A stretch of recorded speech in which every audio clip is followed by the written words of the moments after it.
What's going on, Paisanos? V here, coming at you guys with another market watch today. Before I begin, I'm gonna have a link down below to a little podcast thing I've been working on lately.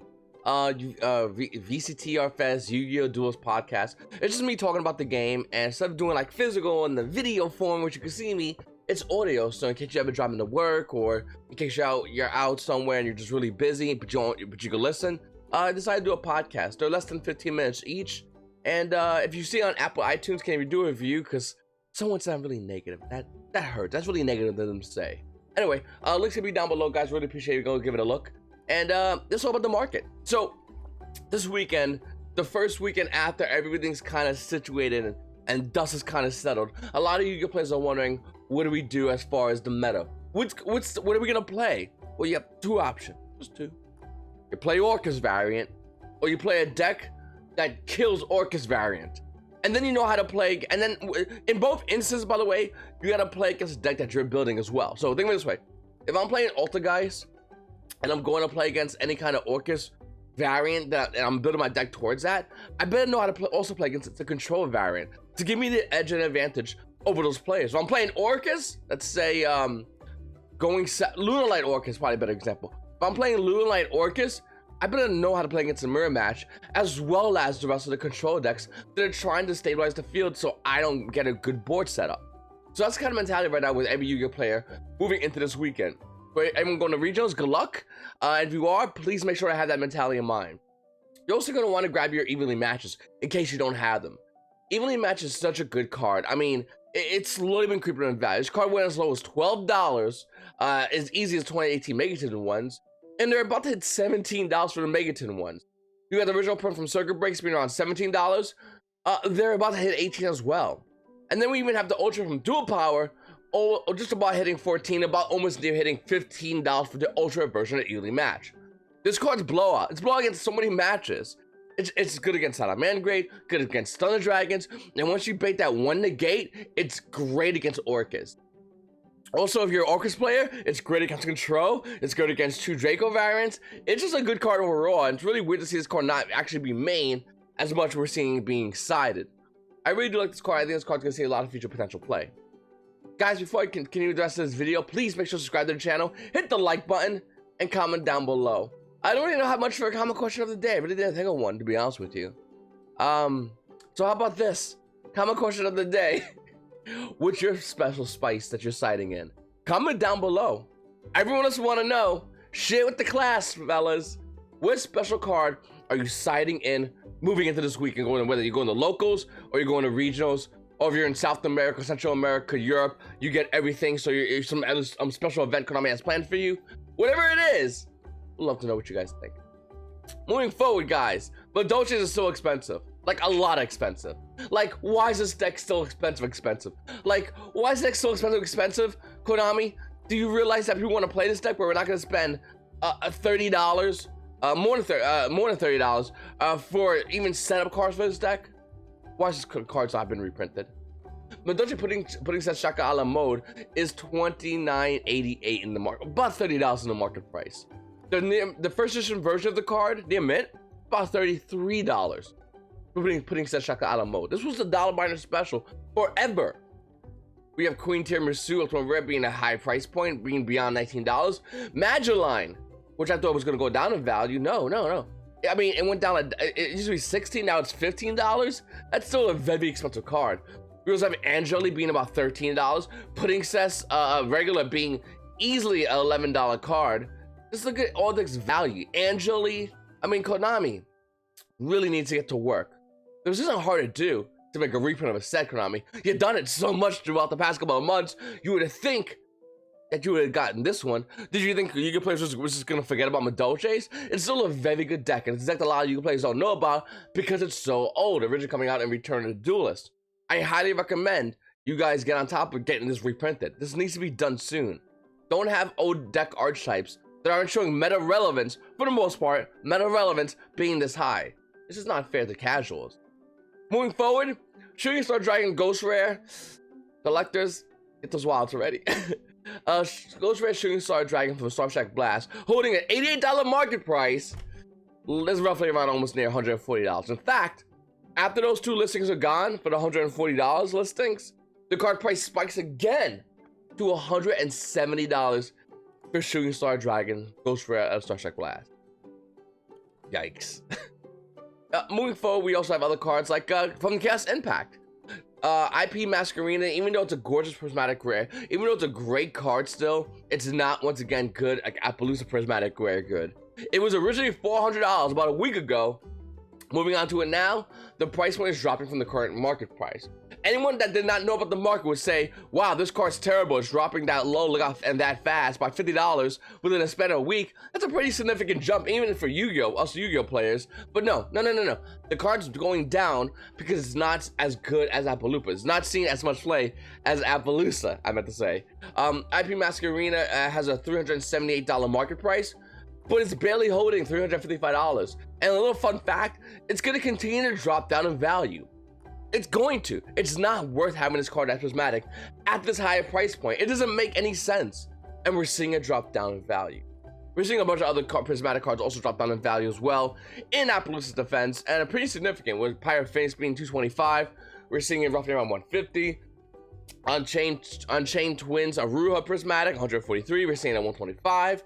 Gorgon Empress of the Evil Eye holding at 123, being roughly around $90. Prismatics and Chaos Impact are not as good as Prismatics as Rising Rampage. And when I mean Prismatics as Rising Rampage, I mean one Prismatic, just one, which is Appaloosa. Also that Marine Test one that still holds value because Marine Test players are really holding onto the cards. You got it this weekend, guys. Get to work. I'm telling you, Marine Test players, I know the market. And by the way, we're gonna talk a little bit in this video about some things that are already starting to happen as Yu-Gi-Oh players are starting to lose even more faith in Marine Sets. And those values are changing rapidly. Even though I think Marine Sets has a weekend, I definitely would give a weekend if I was you guys, whether to buy or sell. That's going to determine whether or not this deck sees any kind of value in the market, as well as meta relevance. Looking at Abomination's Prison with a $32 card price, the market price is about $34. Listen, the card jumped to like 36 to 38 on hype. Now it's just going back down. You can play as cracking up Abomination's Prisons and throwing them on the market, which is good for anybody that want to play Unchained Souls, because the deck, for the most part, isn't that expensive. You know, it has multiple secret rarities in the set. Abomination's Prison is the money card for the set, and it's going down in value. In fact, to be honest with you, that is the most expensive secret rare in this set. A secret rare for a deck that's not being used, for the most part. That's pretty crazy. Once everyone in the game of Yu-Gi-Oh understands what Unchained Souls do, I think this price will drop down more. I mean, it's one of those decks where once you know what it does, it's easy to beat, but you have to know what it does. Second expensive card is Starlead Siegfried, and this card's actually seeing play in a Thunder Dragon Combo S build. Reminds me of like Dragonlynx and Thunder Dragons is combined, featuring Starlead Siegfried. This card actually is very good, but its value is still going down. With a $32.50 market price, the current value of this card is barely holding on to $30. And to be honest with you, I think it will. I think it's a good card. I think any Yu-Gi-Oh player out there who's looking to play a Thunder Dragon variant is excited to play this card. And to be honest with you, I don't blame them. It's a really good card. If you guys don't want to test the deck on Dueling Book, test it out. It's a really good deck. And the opponent doesn't give you that many interruptions, you can easily snipe out cards from your opponent's hands. If they give you interruptions, you can still snipe out more cards from their hands, depending, of course, what you draw in this kind of weird combo-centric build. But nevertheless, it's a good build, and for 30 bucks, I'm trying to shock that it's this low, to be honest with you. I think hype's gonna drive this card up once Yu-Gi-Oh players realize the potential of this card. And then there's IP Masquerena, one of the core fundamental cards of the set. As an ultra rare, by the way, if it was secret rare, it would definitely be the money card of the set. But as an ultra rare, it's stabilizing. I mean, it was at 30, okay, about a week ago. Market price showing to be about $29.50. We're seeing it actually at $29.22, so it's barely holding on to $29. But that's for an ultra rare. Let's just take that into consideration. That's still insane. And then we have Maurice's Blue Tang. I told you guys, Maurice's players, as your weekend is running in and running out as we move forward, Maurice's cards are going to be going lower in value. I told you it's going to happen. Blue Tang was holding a price point at peak at about $40 to $50, depending on what website you went on. After the last weekend, it was roughly around $30, maybe a little higher than 30. But now look at it. Maurice's Blue Tang is holding a $20 price point, and it's $22.25. And the thing about this Maurice's plays, by the way, you have a chance to change it. This is your weekend to change everybody. And you have no big event, by the way. Zero big event. You have regionals. So it makes it a lot easier for you out there. You're gonna look at Marines and show everybody, hey, I can take the meta on. I got the deck to do it. Well, no big deal. You just have to do it though. Not only do you have to do it, you have to do it within this weekend, or the market, as it always has done, is going to continue to dump your cards. Your values continue to go lower, and you're going to lose value within a deck that you probably paid a good amount of money for. So, Marines players, you got to get to work.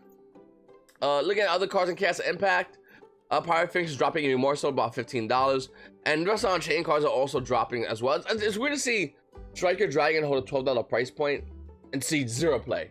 It's absolutely no. At least Marines players can go, at least we went to a regionals. At least Unchained Soul players can go, hey, we went to a regionals. And some actually got the invite. But Striker Dragon, I don't see it seeing any play whatsoever. So it's kind of weird to see it here. But yeah, the rest of the on-chain cards are relatively cheap. You're all looking to pick up on-chain. I'm not even joking. Like Secret Rare Unchained Soul Anguish is $3. $4 with shipping if you want to buy one of it. But like, that's a really good price point. Abomination is roughly around $5. And Rage is the money card at $12. It's just, that's insane for a deck. I mean, once again, it looks really nice at high rarity. Does not much of anything at peak. Moving forward, we have Evil Heroes, Adjusted Go to Malicious Bane. These cards were insanely high in value. Simply Unlucky was ducking people doing one of these. And yeah, no, they were insanely high in value, and everyone was going crazy over them. And Heroes was the deck, and hey, you had a great feature match at the YCS against a Bad Thunder Dragon player. We all saw that. We all had a good time with that. But it's not maintaining your value, Heroes. You didn't win the YCS. You didn't make the top cut of the YCS. So you lose value. That's how it works in the game of Yu-Gi-Oh! For meta players, meta cards, meta value, meta hype. If you don't show any relevance of play, you can lose value. Even though just a go with a $70 market price is roughly around $65. I will say after that one's gone, it'll be about $68. Not almost there its market price. Even here, Malicious Bane, the card that was literally beyond $80, insanely expensive, holding a $70 market price, is stabilizing at $65. Now, it's still very expensive for both of these cards, and I do think moving forward, these cards will be very expensive. I personally think these cards will go up higher in value in the future as the market tries out with these, because it says Legendary Duelist, and we know from previous Legendary Duelists, hey, pick anyone, close your eyes, click on one, and look at that set. Cards that normally are relatively high when the set first comes out goes down low in value first, and then as we move into the next Legendary Duelist, the next Legendary Duelist, these cards actually go up higher in value. So you hero players out there that are collectors, I will tell you, these will go back up in value, guaranteed. To my competitive hero players, these hurt. I mean, you can hold them till they do go up in value, but unlike you who's in a fast competitive market, where casual players can literally outweight anybody, collective players can literally outweight everybody. They have the definition of outweight everybody for max value. Competitive players in a fast demanding market of buy and sell Yu-Gi-Oh! This is a hit, and this does hurt. Moving forward, Scrap Recycle and Facility Gadgets. $12 market price, we're seeing roughly around about $10, about $10. It's dropping down in value, and that's because Yu-Gi-Oh! Players are opting to play cards like Mathematician, anyway, Mathematician, which is a really good card when your opponents flip it about, they go only one, and you play a Mathematician, because if you play Scrap Recycler, you're not getting that value. You're just not. You're not going to be able to go into your Nightmare Phoenix to get rid of their Floodgate card, so you continue your combos. Whereas if you played Mathman, you can do that. But I will say the only thing about Scrap Recycler it has over Mathman is the fact that it could drop Orcus Nightmare, which is a high beyond level 4 monster, as well as Gizmek, which is the card that it ideally wants to drop. Opening turn though, you want to drop a comma piece, and once again, if you go in second playing against a control player, they feel they're going to be one, you ain't dropping that comma piece and fully resolving it. It's just not happening. Karakuri Shogun are kind of coming down in value. With a $25 market price from Karakuri Shogun MD Bore, it's about 17 and change, and dropping. And the reason why is very simple. Karakuri Hype was announced for the OCG, and everyone got here in the TCG got excited and spiked the price. It happened with a bunch of other cards as well, which I went over in the past, but that's what happened in this instance. Now, do I think this is a good card? Absolutely. I love this deck core. It's a great deck core. But if you had this deck core, like I bought this deck core a long while ago, you more than likely sold your Karakuri Shoguns when they spiked up high in value. Why? Because every Yu-Gi-Oh player within reason knows when OC is gonna get cards soon over there, we won't get cards for quite a amount of time. So why hold those cards when you can sell your cards for a max value in a deck core? Because I didn't pay much for my deck core, and I would love to know what you guys paid for yours for Karakuris, because it's not a lot. Up next, Appaloosa Bow the Goddess. The card that's just good cardboard. Appaloosa Bodegas is holding a $58 market price, is roughly near $70. It's like Borsod prices. Appaloosa is like the beginning of Borsod prices. And the only reason, let's be honest, that this is face facts here. The only reason Appaloosa is at this high price point is because of Nibiru. That's the only reason. That's it. Appaloosa saw as low as almost near $40 on some sites, and now it jumped back up to $70. Another jump up in value. We saw a lot of Yu-Gi-Oh players throughout the weekend of YCS, and every Yu-Gi-Oh player that I went to regionals that did a deck profile talked about Appaloosa and how you needed this card. This wasn't a question. It wasn't an option. This wasn't like, oh yeah, you can do combo with Appaloosa. No. You want to avoid Nibiru, and you want to maintain a good board presence, that's your answer. Now, obviously, a lot of Yu-Gi-Oh players, especially Orcus players, were answering it with playing Mind Control, which is you just take your opponent's Appaloosa and do your combo. So, hey, thanks to that card to stop your Nibiru in hand. Nevertheless, it's a great card. And it's a card a lot of Yu-Gi-Oh players were playing throughout the weekend. I guarantee you, moving forward, the next week or two, they're going to be playing. It's because this card's really good against Appaloosa. Also, if you're playing against an Orcus player and you create Appaloosa Bodegas, they have to get over it by playing like Mind Control, Instant Fusion, take your monster, with Thousand Restrict, or they can try to beat over it. And playing against Salamangreat players, that hurts a lot. Like a lot.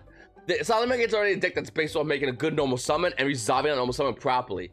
With Appaloosa Bodegas on board, they have to not only resolve the normal summon, but they have to get over Appaloosa. And you put 2 counts on this card, pretty hard. You put 3, it's damn near impossible for them to get over Appaloosa Bodegas. It is what it is, and that's the state of the game right now for Yu-Gi-Oh players.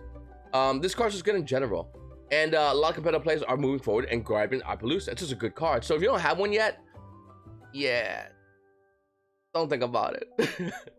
I'm next to Miser of the Land from Light Destruction, coming out of Light Destruction. That's a common short printer, by the way. Market price is roughly around $5. Lightly played on limited is about $6. Lightly played first edition is roughly around $6 as well.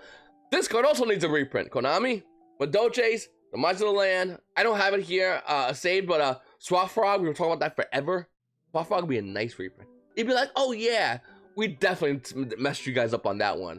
At least something to get back to the Maristas players. They're losing value. Hook them up with something, Konami. All right, up next, Skull Maestro from Star Trek Blast. This is only for the secret version with a $4 market price. Yeah, it's not that. It's about $9. Skull Maestro is a okay card. It was a hand trap. That's not really a hand trap. During either player's turn, when a card effect activates any opponent's graveyard, you can send this card from your hand to the graveyard to negate the effect. It's like DD Crow. It looks better than DD Crow, like infinitely better. Like, this is a dude with a slash on his face with skulls who's ready to get revenge for that slash on his face. You know he's ready to get revenge for that slash on his face. Like, the picture just tells you that. But it's not as good as DD Crow playability-wise. It's definitely not as good as, like, Call by the Grave, the sniper.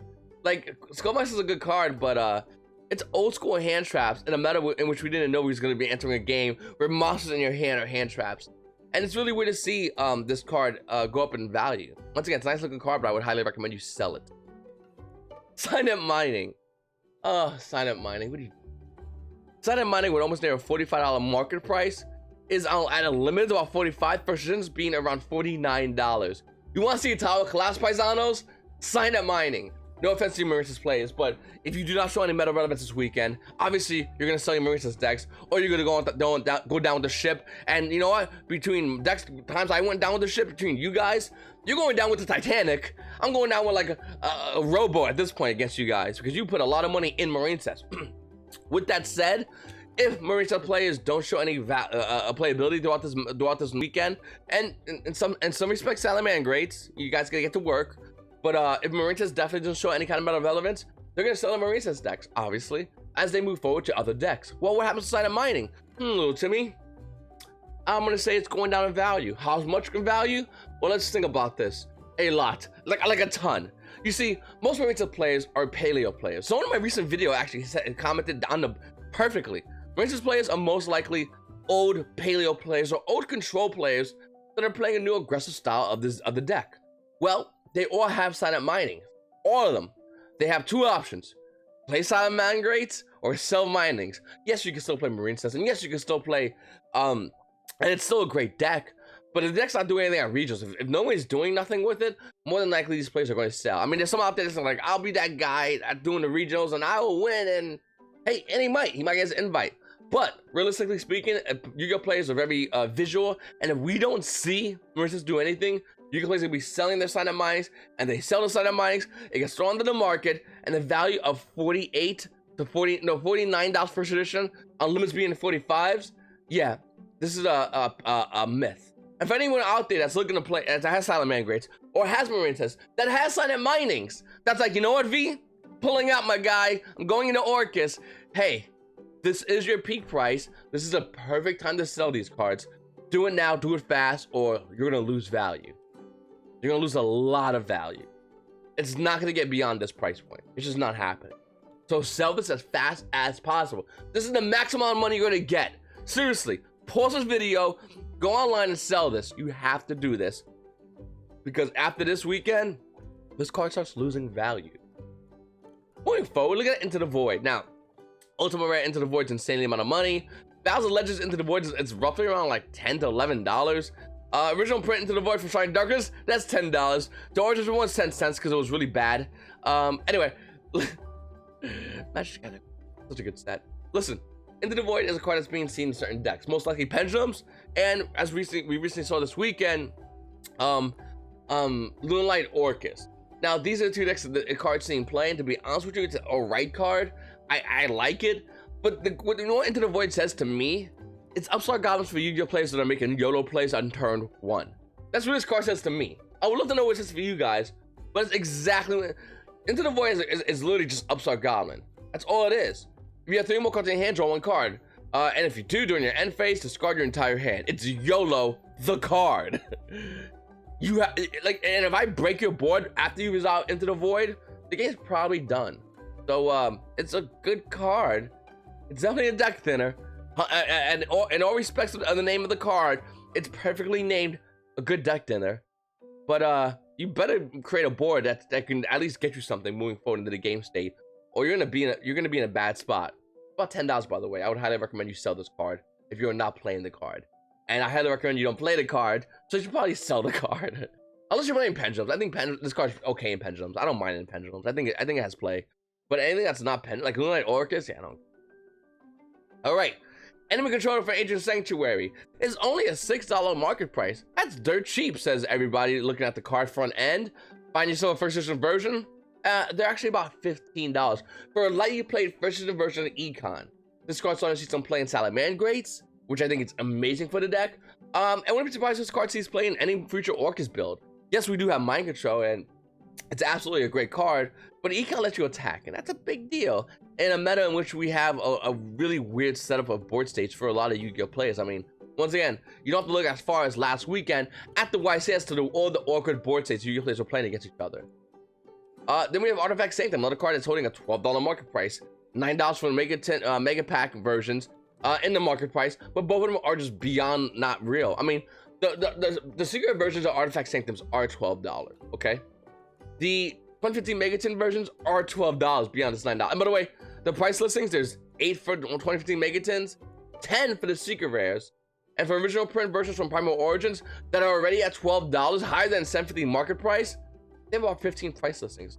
This card's getting dried up off the market because right now, this card's wins against anything meta. Anything, I don't care what they're playing. If you are Sanctum against any of those decks, that meta decks, you win. Congratulations, the game's over. Think about it. You play against Thunder Dragon, Sanctum. What's their best board they can create? Beat Slick the board with no back row? Have a good day, boys. That game's done. Against Orcus, Sanctum. Fully resolved Sanctum against Orcus players.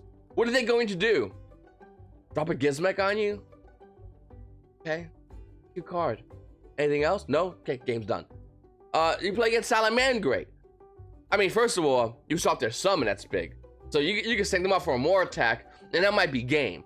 But if you sync them up for a Psy, that is game. So those are the big 3. Oh, wait, Strikers.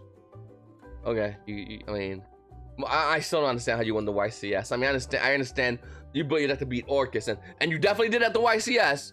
But how did Thunder Dragons just let that go through? How did Thunder Dragons let a Striker player just resolve? Makes no sense to me. Moving forward, Infernos are going up in value. Why? Because Infernos are one of the best decks, better than Strikers in my opinion, to beat Orcus. Their deck is made perfectly to be. If you show me Orcus and you're like, this is a great deck, make me a counter deck, I would build you Infernoids and go, there you go. Resolve reasoning, pull hand out.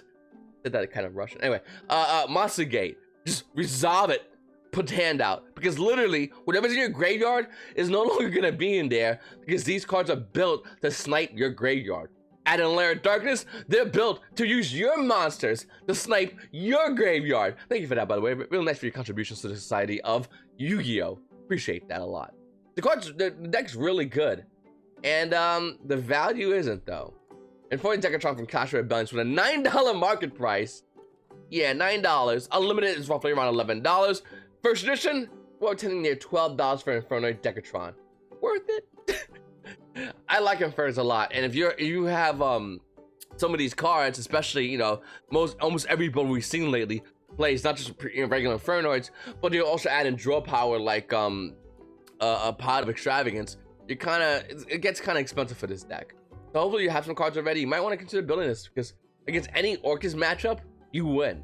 Alternatively, your roughest matchup is Thunder Dragon, which Orcus beat, which would be a great trinity had we not had these other decks in there. So we got a Quadrinity, which is, it's a kind of fun format, a Quadrinity format. I like the name of that, I like the ring of that. That's the one we're kind of in right now. Where like we have so many decks that beat each other properly, give each other a proper beating.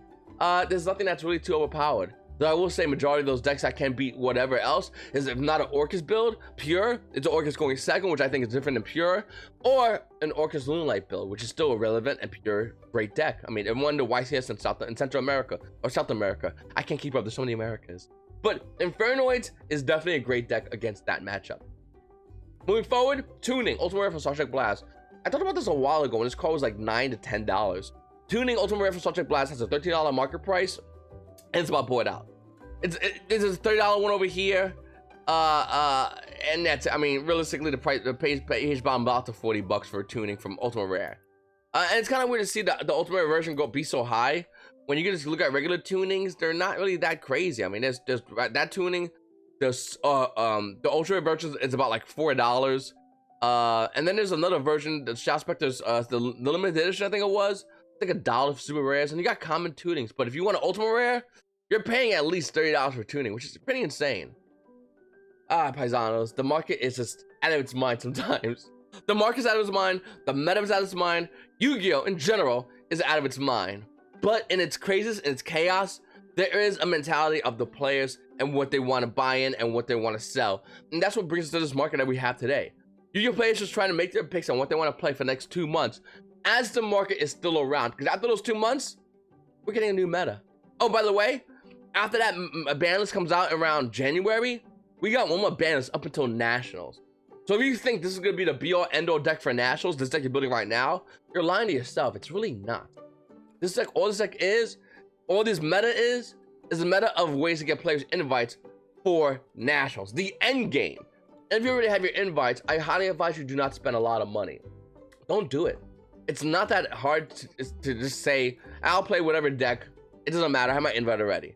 Unless you really are going to a regionals, unless you really are going to competitive Yu-Gi-Oh, then sure, you can spend a couple of bucks, build a Orcus variant. They're relatively cheap now. They're still pretty insane though. I mean, if we're gonna look at Dingirsu, it's still pretty high amount of money for this card. Whether you're buying the Ultimate Rare, which looks like it's stabilizing roughly around $44, or the Ultra Rare, which is a $28 Ultra Rare. This is still relatively expensive for this deck. But if you're playing Orcus, this Gizmic's $19. That's probably the majority of the money you're gonna have in a deck, because more than likely most players have the rest of the core for Orcus. So yeah, I mean, yeah, I think once again, this is a meta you don't have to spend a lot of money. If you have a deck already, play your deck. It doesn't matter. Things are gonna change. We are about officially 2 months away from things changing and us seeing a new meta. In fact, 2 months is when we still seriously go, okay, nobody buys nothing. Let's wait till the ban list drops. As it drops January 11th. Also, we should be getting a new set coming out soon, which more than likely will give us a tier 1 deck. If it doesn't, well, I guess Orcus players get ready, because I guess you are playing at Nationals. But I do think the way Konami is, the way game is structured, the way the bans have been hitting us lately, I think we are getting a new tier 1 deck coming out soon. And at the very least, I think the meta is going to be shifting so much so that these decks you're playing right now, more than likely, I'd be highly surprised if one of these decks make it up to Nationals this year. Would be really surprised since the way the meta is shifting. Anyway, Paisanos, I really appreciate you guys watching my videos. Please make sure to subscribe if you haven't subscribed already. It's your boy V, and you Paisanos, you right there. You guys have a great day.